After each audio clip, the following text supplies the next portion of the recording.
Perempuan itu galau sendiri dan mendadak merasa kesal. "Ma, ayo telepon papa. Kenapa papa belum pulang?" Rengek Gasta rewel kembali, membuat Moza makin pening dan tak tenang. Ingin marah tetapi mamanya juga bocah. Mana paham kalau orang tuanya tengah bersengketa rasa.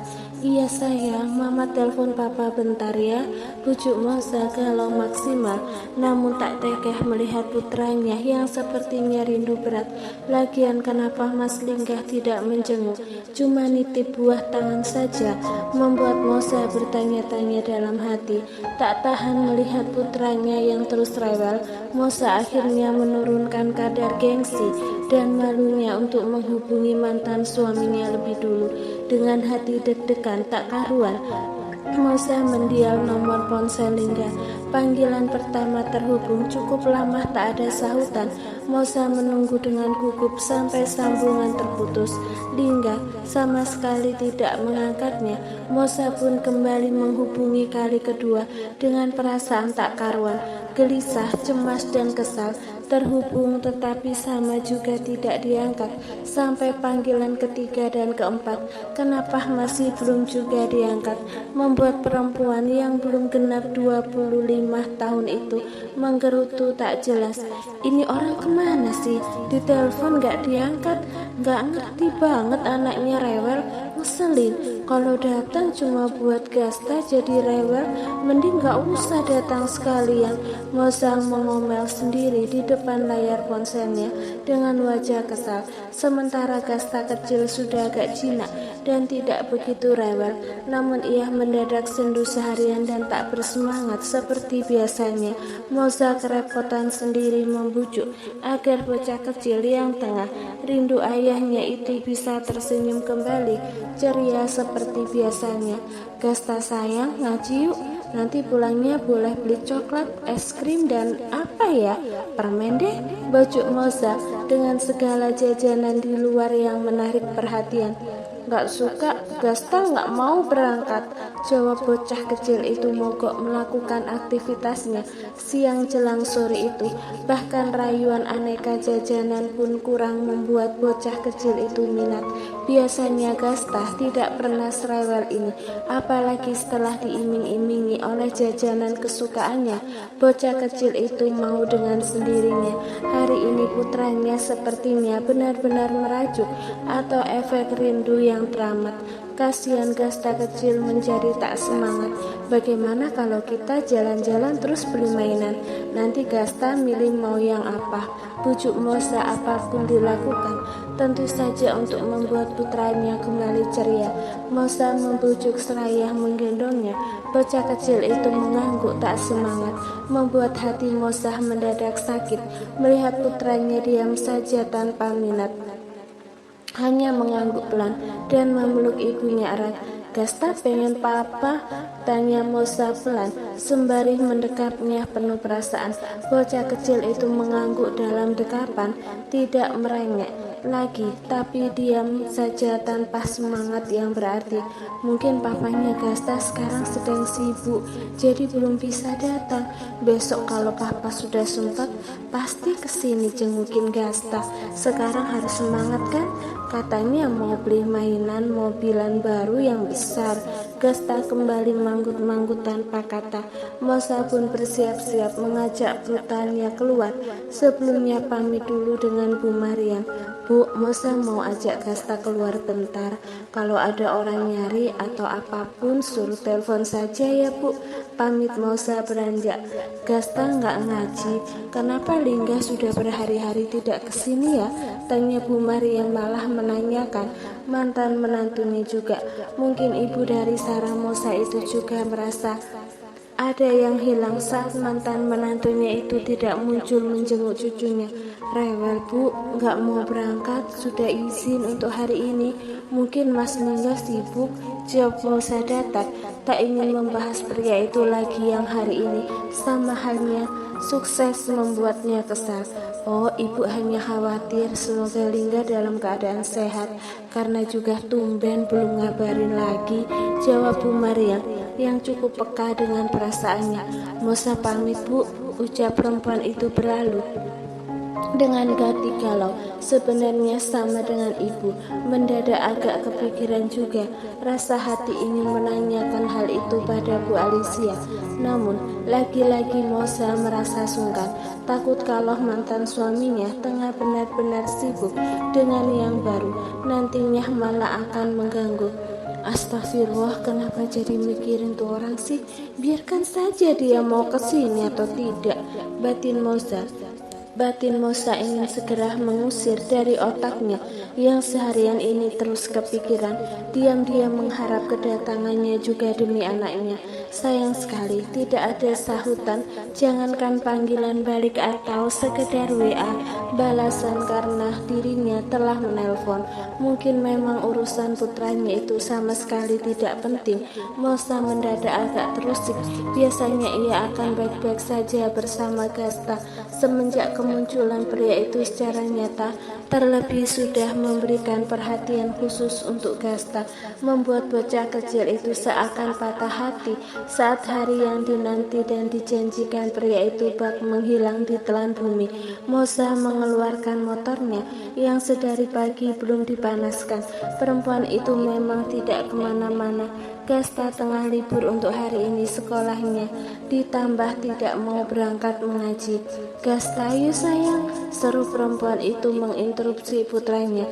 Hening, tak ada sahutan membuat Moza kembali masuk ke rumah. Gasta terlihat berbaring di sofa. Moza mendekat memastikan ternyata putra tunggalnya sudah anteng di sofa itu dengan lelap. Masya Allah, anak solehnya mama malah tidur. Kasihan sekali kamu sayang, gumam Moza mengelus kepalanya, menatap teduh dengan rasa bersalah teramat. Moza pun segera memindahkan tubuh Gasta pelan, menggendong ke kamar. Biarpun Gasta sudah tidur, Moza masih berkeinginan membelikan mainan. Tentu saja ingin membuat kejutan untuk putra kecilnya nanti setelah bangun. Sebelum beranjak, Moza merapikan selimut anaknya lebih dulu, lalu kembali memberitahu ibu. Bu, Gasta malah tidur. Aku nitip ya bu, mau keluar bentar, barangkali nanti kebangun terus rewel, pesan Moza lalu beranjak. Bu Maria mengiyakan sementara Moza tetap melanjutkan agenda sore ini. Sekalian keluar, sekalian memberi barang-barang yang dibutuhkan untuk pesanan pribadinya.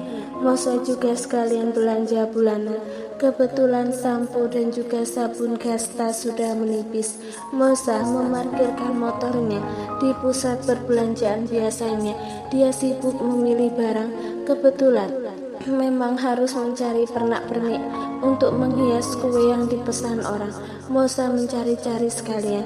Usai berbelanja, Moza langsung bergegas menuju pusat toko mainan langganannya, tempat yang menawarkan harga agak miring, tetapi kualitas terjamin.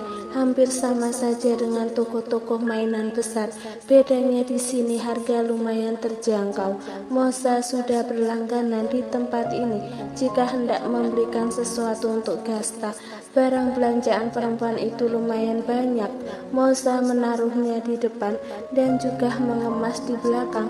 Setelah dirasa mendapatkan mainan, tentu saja memilih kesukaan Gasta yang modelnya belum punya dari yang biasanya.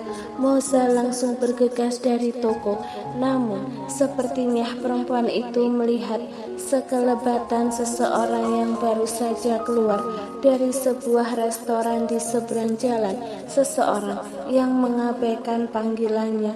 Mas Lingga, gumam Moza tercekat, mengerem langkahnya, menatap lurus ke depan. Terlihat jelas siapa perempuan di dekatnya.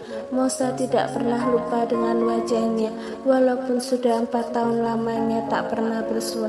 Ternyata kamu beneran sibuk, pantesan lupa sama anakmu mas. Mendadak segelumit hati merasa entah, melihat mantan suaminya ada di seberang sana, tengah berbincang hangat dengan seorang perempuan yang cukup berarti dalam kehidupan pria itu. Mungkin mereka balikan, atau memang selama ini Linggah masih terus menjalin hubungan dengan kekasih lamanya. Mosa yang awalnya berniat untuk menegur, bahkan menyapa ramah pun mendadak tak mampu terus bersikap tenang. Mendadak hatinya begitu kesal, entahlah, tetapi marah pun tak ada hak. Mosa bukan siapa-siapa, hanya ibu dari anaknya yang sempat tidak diakui. Sudahlah, kenapa juga harus mikirin mantan, bikin capek hati aja, gumam Mosa menghibur diri. Walaupun ia berusaha sekuat hati untuk baik-baik saja, sampai rumah masih saja kepikiran dan merasa begitu kesal dengan pria itu. Ketika menatap putranya yang masih lelap, jelas-jelas merindukan ayahnya. Zah, sudah pulang? Gasta belum bangun. Tumben tidurnya lama, lapor Bu Mariam.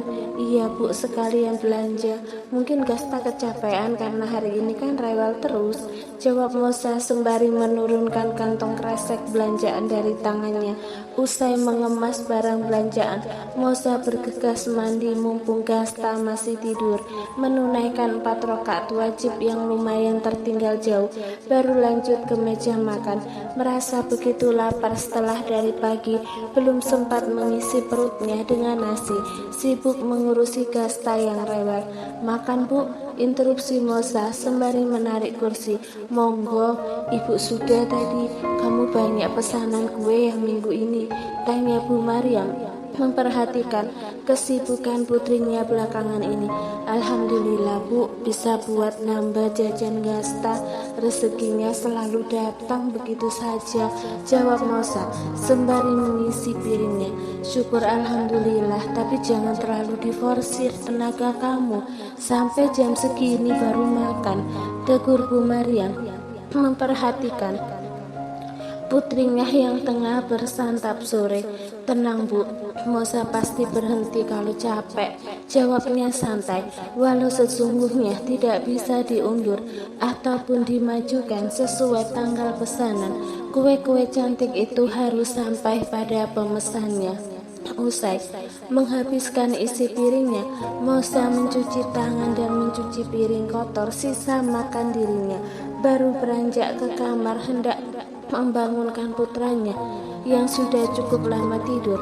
Begitu Mosa masuk kamar, ternyata Gasta kecil sudah terbangun tapi masih tiduran. Mosa segera mendekat dengan ceria. Ia ingin segera membuat kejutan perihal mainan yang baru saja dibelinya. Gasta sudah bangun. Ayo sayang, Mama punya sesuatu, ujar perempuan itu antusias sekali. Gasta hanya diam saja, baru saja terjaga, masih sayu-sayu manja, mengumpulkan kesadarannya lebih dulu. Perempuan itu mendekat, langsung menggendong putranya dari ranjang. Loh, kok badan kamu panas banget? Gak bener nih sih, kamu panas banget sayang, kamu demam, tanya Mosa mendadak khawatir. Masya Allah, kamu sakit. Bentar-bentar, harus minum obat dulu, ujarnya beranjak menuju kotak obat sembari menggendong Gasta. Ibu dari satu anak itu langsung galau begitu mendapati putranya sakit. Ya Allah, malah paracetamolnya habis, gumam Mosa kesal. Saat tengah genting begini malah yang dibutuhkan tidak ada. Gasta panas banget ini, Gasta mau minum? Mau Mama beli obat dulu ya, ujar perempuan itu bergegas cepat menitipkan Gasta pada neneknya. Perempuan itu langsung menuju apotik terdekat. Sementara Linggah seharian ini begitu sibuk, dia ada agenda pertemuan dengan klien barunya yang ternyata adalah Azal, mantan terindah yang pernah bertahta di hatinya selama 2 tahun. Usai pertemuan yang tak sengaja itu, Azal secara khusus mengajaknya untuk sekedar ngopi santai berdua. Awalnya Linggah hendak menolak, tetapi apa salahnya berhubungan baik dengan si mantan, apalagi saat ini mereka tengah menjalin kerjasama. Tentu saja harus berhubungan baik satu sama lain. Apa kabar ga? Sapa Azel berbahasa basi. Semenjak putus hubungan, mereka lepas komunikasi. Bahkan Linggah menghapus semua foto mereka berdua. Baik, kamu sendiri? Balas Linggah mencoba biasa saja. Baik juga, senang bertemu denganmu yang sekarang, katanya dengan rasa canggung. Tak butuh waktu lama untuk mereka saling akrab, karena pada awalnya memang mereka sudah saling mengenal. Pertemuan mereka berakhir di sore itu. Linggah sendiri tidak menaruh apapun setelahnya. Dengan Azel, tentu hanya sebatas rekan kerja, tak ada hubungan yang spesial atau apa. Memang sudah lama posisi namanya yang dulu terukir rapi, kini telah terhapus, digantikan dengan nama seseorang yang mungkin kini masih menaruh kebencian dari dirinya. Linggah benar-benar susah move on dari pernikahannya. Tanpa sadar, telah jatuh sejatuh-jatuhnya setelah orang yang begitu penting menurutnya itu benar-benar pergi, memilih jalan yang tak lagi sama. Pulang dari pertemuan itu, Linggah balik ke kantor karena handphone satunya pria itu tertinggal di sana. Linggah begitu terkejut ketika memeriksa ponselnya. Ada banyak sekali panggilan dari Moza. Tumben sekali mantan istrinya menghubungi dirinya. Moza, tumben telepon. Ada apa ya? Gumam Linggah bertanya-tanya. Untuk membunuh rasa penasarannya, Linggah langsung menghubungi balik. Sayang sekali tidak ada sahutan dari mantan istrinya. Mendadak batin Linggah cemas tak karuan. Kenapa tidak diangkat? Namun pria itu berusaha menahan diri dan mencoba tenang. Langsung pulang ke rumah dengan pikiran tak nyaman. Pasalnya mantan istrinya jarang sekali menghubungi dirinya lebih dulu. Moza sendiri tengah mengantri di kasir apotik. Dia tidak mendengar ponselnya yang terus berdering di dalam tasnya. Perempuan itu memang menghidupi volume deringnya pelan. Sampai rumah dia baru ngeh kalau ada panggilan dari Linggah. Namun kesibukan mengurusi Gasta serta pemandangan sore itu membuat hatinya seakan abai dengan pria itu. Tidak penting ada dia atau tidak, semua telah berubah. Moza tak ingin sibuk memikirkan seseorang yang bahkan mungkin tidak pernah mengingat dirinya. Gasta, makan sedikit ya, terus minum obat, bujuk Moza telaten. Sayangnya Gasta malah rewel, tidak mau makan apalagi minum obat. Perempuan itu semakin cemas ketika suhu tubuh Gasta hampir menyentuh di angka 39 derajat. Za, gimana? Kita bawa ke rumah sakit saja. Ibu tidak tega melihat Gasta sakit, ujar Bu Mariam yang begitu khawatir. Iya Bu, ini kalau sampai malam panasnya nggak turun-turun, kita bawa Gasta ke rumah sakit, ujar Moza cemas. Hampir semalaman perempuan itu tidak tidur. Netranya berat, tetapi tidak bisa merem barang sejenak pun. Menunggu Gasta mengompres dan membalur dengan minyak kayu putih. Dini hari panasnya sempat turun, membuat bocah kecil itu bisa lelah beberapa menit, lalu kembali terjaga disertai rengekan. Gasta kembali rewel sampai muntah-muntah. Moza yang khawatir pagi itu langsung membawanya ke rumah sakit. Linggah yang baru saja dikabari melalui pesan langsung bergegas ke rumah, namun pria itu sudah tidak menemukan Gasta karena mobil yang membawa Gasta sudah berangkat. Mas cari Mbak Moza, tanya seorang karyawan Bu Mariam. Mereka tengah sibuk membuat pesanan. Iya, kenapa rumahnya sepi ya Bu? Moza dan Gasta kemana? Tanya Linggah cemas. Mbak Moza ke rumah sakit Mas, Dek Gasta sakit, jawabnya membuat Linggah langsung tak karuan. Pria itu langsung bergegas menyusulnya. Ia bahkan sampai absen ke kantor barang sehari untuk menjenguk putranya.